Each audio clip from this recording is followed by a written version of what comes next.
시민주주 독립언론 울산저널이 새롭게 만든 시사 프로그램 시사 쌍피 김정호입니다. 오늘은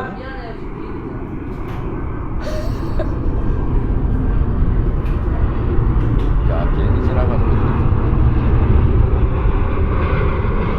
아니 오늘 왜 이렇게 떨어요?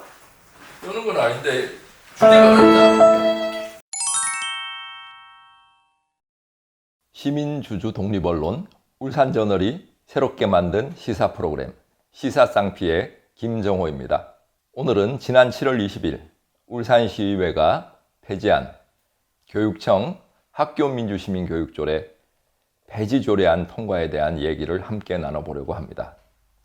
어린이책 시민연대, 울산부모교육협동조합, 그리고 울산 지역 40개가 넘는 시민단체와 노동조합, 정의, 진보, 녹색, 그리고 더불어민주당까지 함께 결합하여 민주시민교육 지키기에 나섰지만 전체 22석 중 21석을 차지하고 있는 국민의힘에 의해 울산시 교육청 학교민주시민교육조례 교육 활성화 조례가 폐지되었습니다. 지난 5월 울산광역시 민주시민교육조례 폐지에 이어 이런 울산시의회 덕분에 이제 울산은 전국에서 가장 비민주적인 도시가 되었는지도 모르겠습니다. 민주시민교육은 교육법 제2조에 근거한 우리나라 교육제도의 핵심 가치 중 하나입니다. 보수의 성지라 불리는 대구광역시조차 민주시민교육센터까지 설치하여 학생과 시민을 위한 민주주의 교육을 하는 마당에 울산시의회는 대체 무슨 이유로 이런 짓을 벌이는 것인지 묻지 않을 수 없습니다.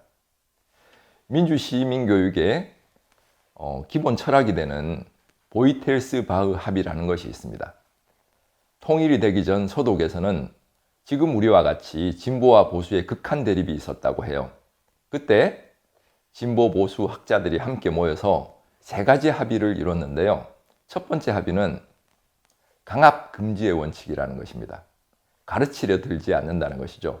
어떤 사안에 대해서 문제를 던져줄 뿐 그 판단은 학습자들이 함께 하라는 것입니다. 자, 두 번째 원칙은 논쟁성의 원칙입니다. 사회에서 주요 이슈가 되는 부분을 학교에서도 함께 다루겠다는 거죠. 울산 같은 경우에도 굉장히 많은 이슈들이 있는데 그런 이슈들이 일반 시민들은 물론 학생들도 함께 고민하고 생각해서 공론화시키는 그런 것들을 한번 해보자는 것입니다.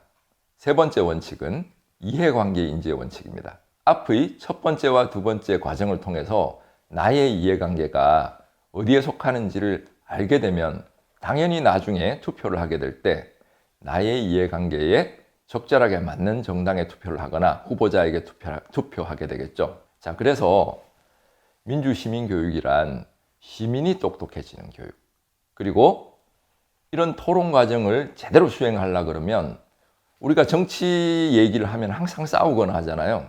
그런 싸움을 최소화시킬 수 있는 여러 가지 방법들을 함께 배우는 것이 민주시민교육의 요체입니다. 자, 그렇다면 이번 울산시의회의 민주시민교육조례 폐지는 어떤 식으로 이루어졌는지, 왜 문제가 되는지 조금 더 깊게 얘기를 나눠볼 텐데요. 시의회의 학교민주시민교육조례 폐지는 처리 과정 또한 절차적 정당성을 심각하게 훼손했습니다. 교육 3주체인 학생, 교사, 학부모의 의사를 제대로 물어봤어야 하는데 의견 수렴이 제대로 이루어지지 않았습니다. 그리고 주무관청인 울산교육청이 반대 의사를 분명히 밝혔음에도 그냥 힘으로 밀어붙이고 말았죠. 왜 문제냐면 우리 학생들의 교육받을 권리를 박탈해버린 것이기에 큰 문제입니다. 울산에 산다는 이유로 다른 시도에서는 받고 있는 민주시민교육을 함께 받을 권리마저 박탈당한 것입니다. 그야말로 비민주적인 폭거입니다. 이번 폐지 조례안에 공동 발의한 김기한 시의장을 포함한 21명의 국민의힘 시의원 모두는 시민의 이익을 대변하지 않는다는 것을 스스로 증명해냈습니다. 민주시민교육은 민주주의 국가라면 누구나 받을 수 있는 권리입니다. 이런 권리를 박탈하다니요. 우리 국민의힘 시의원님들 제정신 맞습니까? 기업인 흉상 250억, 전국 15개 지자체에 내려주는 530조 규모의 첨단산업단지 유치는 신청서조차 제출하지 않아서 탈락조차 하지 못했던 김두겸 울산시 집행부에 대한 견제는 하지 않고 꼭 필요한 민주시민교육조례 같은 건 폐지하는 울산시의회, 해야 할 일은 하지 않고 하지 말아야 할 일은 골라서 하는 울산시의회, 이런 시의회가 대체 왜 필요한 것이죠? 모든 선택에는 책임이 따릅니다. 시민의 의견을 반영하고 이익을 대변해야 할 시의원은 그 책임이 더욱 막강하겠죠. 시민의 권리는 박탈하고 김두겸 집행부의 무능에는 눈 감는 울산시의회는 존재할 이유가 없습니다. 아까 주요한 이슈에 대해서 함께 공론화하고 얘기를 나누겠다라고 했는데, 지금 울산에 가장 시급한 문제 중에 하나가 기후위기 문제에 관한 문제일 수도 있거든요. 얼마 전 세계적인 친환경 에너지 기업, 친환경 터빈 기업, 세계적인 풍력 터빈 기업 베스타스가 울산에 오려다가 목포에 공장을 설립한다는 뉴스가 떴는데요. 뭔가 잘 안 나오네. 그냥 막 아무 따나 떠들면 잘 나오는데, 세계적인 환경 규제에 대한 대비가 꼭 필요한 실정인데요. 지난 송철호 정부 때는 해상풍력 등 신재생 에너지를 만들 어떤 다양한 방법들을 연구하고 강구하고 있었던 것 같아요. 지금 김두겸 울산 정부가 들어서고 원자력에 대한 부분은 확대를 한다 그러지만 신재생 에너지 정책에 대한 부분은 그냥 차일피일 미루고 있었던 게 사실이었거든요. 얼마 전 울산 MBC 뉴스 보도를 보면 세계적인 풍력 터빈 기업 베스타스가 목포는 굉장히 적극적으로 유치를 하려고 하는데 울산시 같은 경우에 굉장히 미온적이었다, 이런 인터뷰를 한 적이 있습니다. 지금 우리 울산은 신재생 에너지 아리백에 가입한 기업들이 현대자동차, S-오일, 그리고 고려아연 등 상당히 많은 기업들이 아리백에 가입해 있는데, 이 아리백에 가입했다는 소리는 앞으로 만드는 모든 제품이 신재생 에너지로 만들어져야 된다는 뜻이거든요. 그렇다면 우리 울산에 신재생 에너지를 공급하지 못한다면 울산에서 공장을 더 이상 가동하지 못한다는 의미이기도 합니다. 그만큼 절박하죠. 그리고 이미 유럽의 기업들은 우리 한국의 업체들에게 당신네들이 신재생 에너지를 얼마만큼 쓰고 있는지 리포트를 내라고 한 지가 벌써 몇 년이 흘렀습니다. 그리고 재생에너지를 쓰지 못하기 때문에 계약 취소에 이르는 기업들 소식도 들려오고 있고요. 그렇다면 지금 당장 가장 시급하게 해야 될 일들은 울산에 어떤 식으로 신재생 에너지를 공급할 것인가, 이런 연구를 해야 할 시점인데, 김두겸 울산시 정부는 거꾸로 가고 있죠. 그들은 CF100이라고 원자력 에너지가 신재생 에너지에 들어간다라고 주장을 하고 있는데요.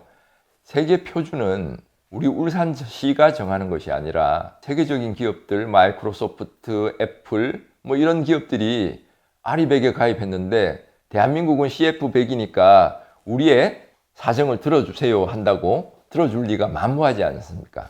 지금이라도 우리 울산 김두겸 시 집행부는 세상이 어떻게 흘러가는지 제대로 파악하고 거기에 보조를 맞춰서 우리 기업들이 경쟁력을 가질 수 있는 방안들을 마련해야 될 필요가 있습니다. 100여 년 전에 조선은 세상이 어떻게 돌아가는지 파악하지 못해서 결국 일본의 나라를 뺏겼습니다. 지금 김두겸 울산시 정부와 윤석열 정부가 하는 행태가 똑같이 그러하다고 생각합니다. 세상이 어떤 식으로 변해가는지 거기에 발맞추지 않고 우리 자신만의 생각을 고집할 때 우리가 제대로 된 경쟁력을 가질 수 있을 것인가 함께 생각해 봐야 하지 않을까요? 이렇게 하면 분량 나오나? 오늘 이상하게 잘 안 돼요. 너무 피곤해서 그런가? 오늘은 여기까지 하도록 하겠습니다. 감사합니다.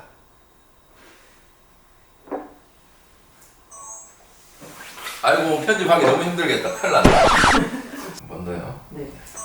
한 번 더 하려고 좋아질 것 같진 않다. 가까이 저쪽으로.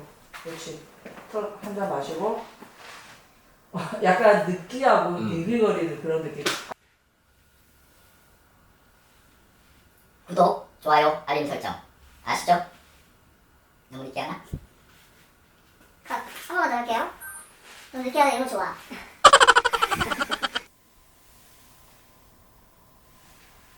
구독, 좋아요, 알림 설정 아시죠? 안 끝났어? 끝내!